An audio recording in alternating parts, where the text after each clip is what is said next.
Първо след празнично ревю на продуктите на Доктор Жарт. И весела Коледа!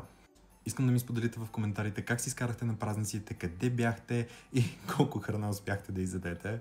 Защото имам чувство, че се води някакво състезание на това кой колко сърми ще успее да погълне.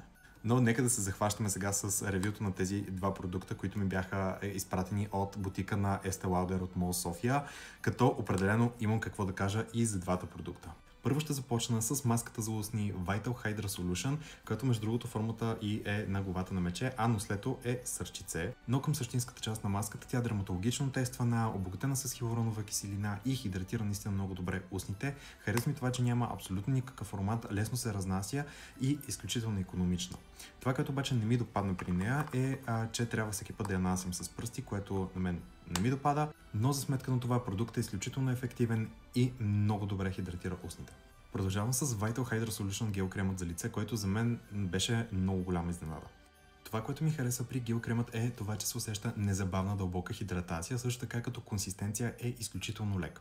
Но заради тази дълбока хидратация аз лично го предпочитам нощно време и между другото го оставям да престои цяла вечер като маска и нанасям точно поради тази причина малко по-голямо количество. Сутринта, като се събуди, лицето ми, буквално без да преувеличавам, е преобразено, толкова дълбоко хидратирано е, толкова е плъмпнато, някакси изглежда се едно, че тук що съм се родил, без да преувеличавам. Кремът е страхотен за суха и дехидратирана кожа, 10 от 10 го препоръчвам.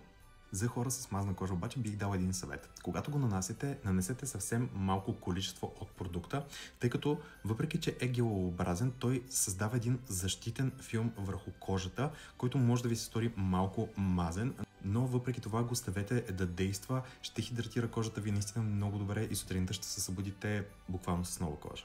За сега от двата продукта най-любим ми става кремът, като той става неизменна част от рутината ми и го използвам вече всяка вечер.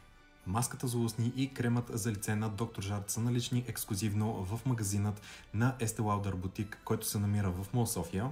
Искам сега и вие да ми споделите в коментарите дали някога сте използвали продуктите на Доктор Жарт. И не забравяйте да цъкнете пръщето за още полезни видеа. И до скоро!